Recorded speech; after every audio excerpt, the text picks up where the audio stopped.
Hello，大家好，我係 Evan，今次想同大家分享我被歧視的日子。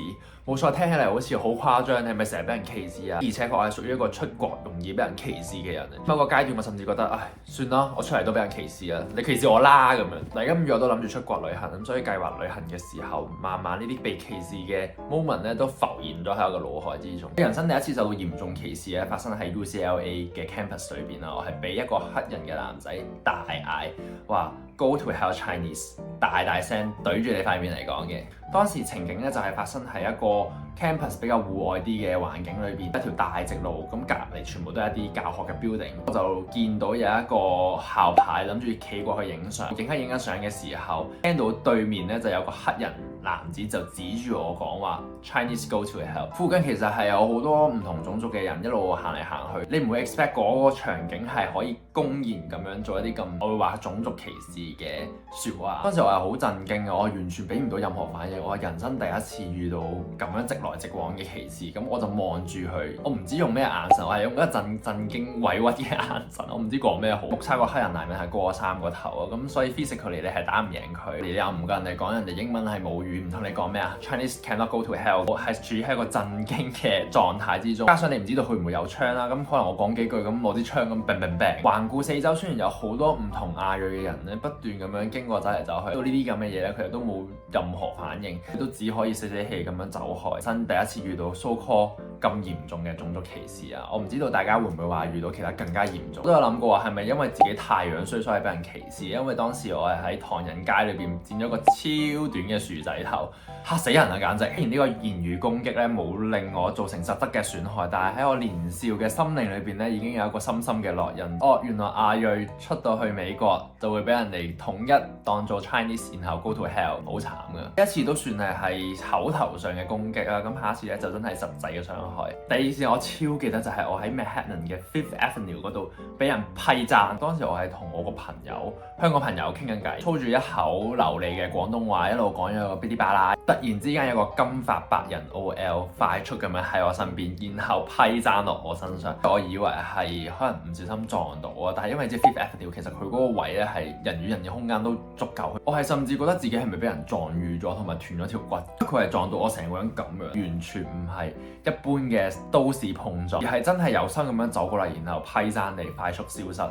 回頭一望，我係根本分唔到係邊一個人。開始我嚟美國之前，我係想睇下究竟呢個國家係有幾咁 open 啊，但係原來自己唔係一個 majority。我呢啲咁嘅亞裔樣係會俾人歧視。喺美國實習嘅時候，我係要喺平日星期一至星期五都要着西裝返工。搭地鐵嘅時候，唔同其他種族嘅人咧會投以一啲奇奇怪怪嘅目光啦，或者打量緊你啊！究竟發生咩事？點解會着西裝喺個地鐵上呢？嗰一刻我係有深深地感受到，作為一個亞裔住喺美國，其實係有一個不安感。呢一種不安全感係唔單單指美國呢個國家可以每人都有槍，而係令我覺得就算着恤衫西裝呢啲咁簡單嘅裝束，人哋需要用眼神去打量下你。身為一個亞裔就已經係一個好非主流嘅一個東西。Which 其實我都覺得唔係啊，其實亞洲人已經係遍佈或者全世界，大家對於亞洲嘅文化或者亞洲呢個物種都應該係唔陌生噶嘛，咁就係令我好驚訝。喺 weekend 嘅時候就諗住去 Brooklyn 嘅 Botanic Garden 度行下，呢個區域咧就唔算多亞洲人嘅地方。前往呢個地方嘅時候咧，就遇到幾個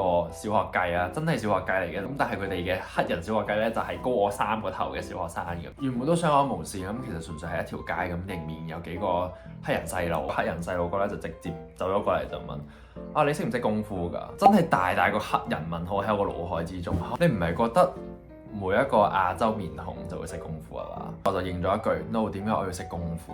佢哋就開始圍住我啦，就哈哈哈咁樣笑，同埋講佢哋啲 slang。咁都係嗰句啦，你打又打唔過人，咁咪又快速咁樣離開。最後一件就喺 DC 華盛頓 ，technically 佢唔係發生我身上，而係我前面嘅日本人。我喺紀念碑個範圍行緊，就諗住睇下啲名勝古蹟。咁啊前面有2個日本人嘅，當時傻傻地就食緊雪糕啊，食下行下都冇乜嘢。前面突然間幾個，我已經唔記得咗係黑人定係白人啦，就走過去同嗰2個日本人就講咗句，我隱約聽到個你好咁，我就覺得啊死得，居然一個日本人佢都俾人當住中國人咁樣睇話你好，我覺得唔算係一個歧視，但係一個好大嘅 stereotype。華盛頓呢一個美國首都，啲人居然會將日本人當住中國人咁講你好。嗰刻我喺度諗，唉真係唔好意思，連你哋都俾人 stereotype 咗。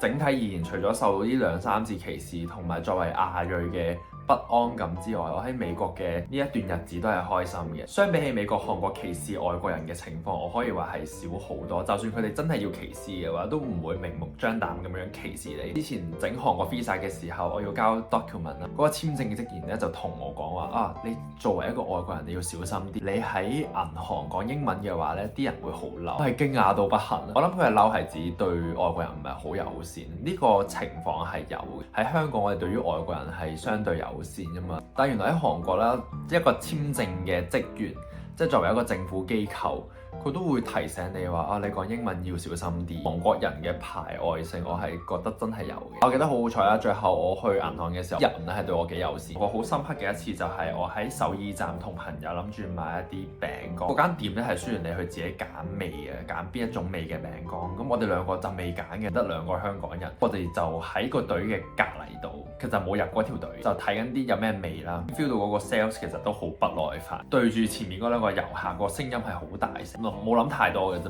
照走咗過去嘅，就諗住睇下個 menu 究竟有咩味可以揀啦。咁企咗喺嗰度，佢就好大聲咁同我哋講話 which one， 我都覺得 OK。咁可能你趕時間啩。然後我都有同佢講話啊，俾我諗下先。前面嗰2個香港人買完之後，其實當時得我同我個 friend 喺嗰條隊度，根本就冇其他人。咁我就企咗喺個 menu 度啦，就睇下有啲咩味可以揀。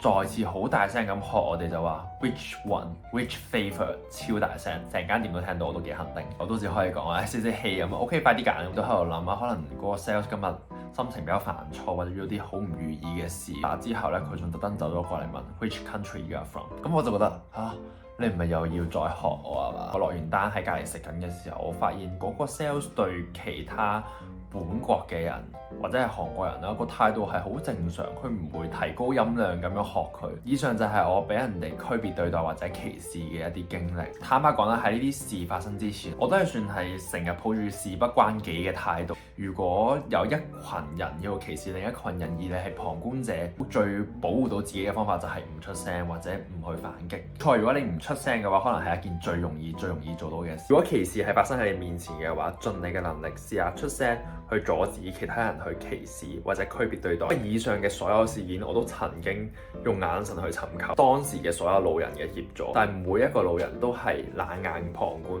即使大家都係亞洲人，甚至我係聽到佢講緊中文嘅人，佢哋都冇出口去制止呢啲事發生。如果你一路都係做旁觀者嘅話，好快你就係做下一個受害者。今次就講到呢度啦。如果大家中意呢套片嘅話，就記得 like、subscribe 同埋 comment。咁我哋下條片再見，拜拜。